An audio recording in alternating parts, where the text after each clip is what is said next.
Murray T25 review. This is the revolutionary and endearing Murray T25. Designed and built at Gordon Murray Design Studio Workshop near Guildford, the T25 is a tiny city car powered by a much modified 3-cylinder 660cc smart engine, and the sister car to the electric Murray T27. It is designed to demonstrate some typical Murray-style ingenuity in packaging, but most of all to demonstrate a new and extremely efficient method of car manufacture, called endearing.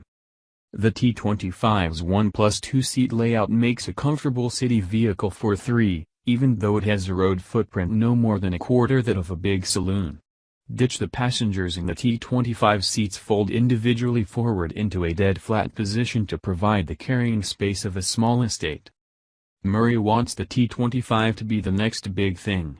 According to the former F1 race car designer and the man responsible for the McLaren F1 supercar back in 1993, there isn't a city in the world that wouldn't benefit from a critical mass of these running about, because we all know how directly they can save resources and cut congestion. The T25's extreme city driving suitability starts with its size.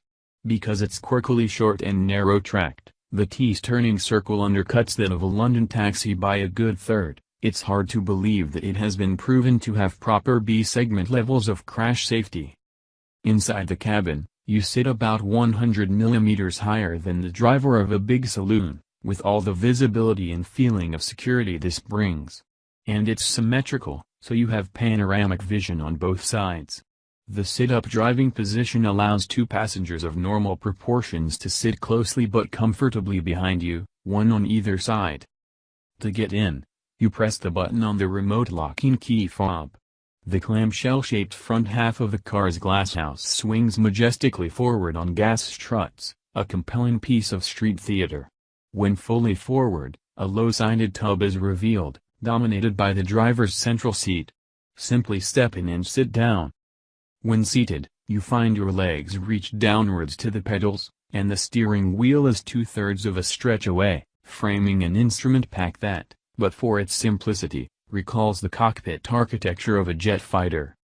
Its modest but enthusiastic smart engine, with special friction-reducing bore coatings for extra efficiency, produces 51 bhp and flows with a non-smart exhaust rasp to the rear wheels through a speeded-up 5-speed smart-derived semi-auto gearbox, controlled by shift paddles but with a selectable auto mode for city crawling.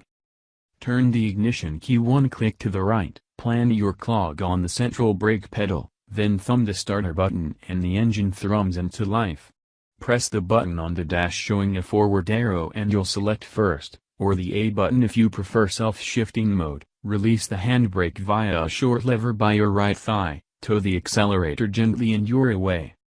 By the time you've traveled 20 yards, you'll be reveling in the unique effects of lightweight. This car weighs just 575 kilograms, not much more than a big motorbike. It flows off the mark with an amazing lack of revs or effort. It may have a small engine, but there is absolutely no impression of it having to work hard to get you moving. The automatic clutch bites positively as you raise the revs and the car rolls willingly on its tall, skinny, not to mention affordable, light, soft riding and space-saving, 145/70 tires, mounted on light steel wheels. By the time you've traveled 50 yards, you'll have realized how easy it is to steer and position a car that is both very slim, not much more than half a normal car's width, and exactly as wide to your right as it is to the left. All-round visibility is terrific, but there's another important benefit of the elevated driving position. Whereas in a low and cramped car with this tiny footprint you might feel intimidated by London's press and cabbies and ferociously driven white vans, in the T25 you feel like they're equal, far enough above the ground to be easily seen, high enough in your car to meet them eyeball to eyeball. What is more, you're so much more agile than anything you meet that you can jink out of trouble with a blip of throttle and a flick of the wrists. You soon discover that the T25's 6-meter turning circle, delivered by an unassisted rack geared at 4 turns lock-to-lock, lets you turn in less space than a London cab. Such maneuverability amounts to a new form of freedom. You can throw U-turns in ridiculously confined spaces, especially when you've figured out how wide the T25 is, or isn't. The outer edges of the prominent rear vision mirrors mark almost the exact boundaries of the car itself, but you can hardly believe it. For the first hour or so, you find yourself driving over little potholes and seams in the road, in order to judge exactly how close you can drive to obstacles.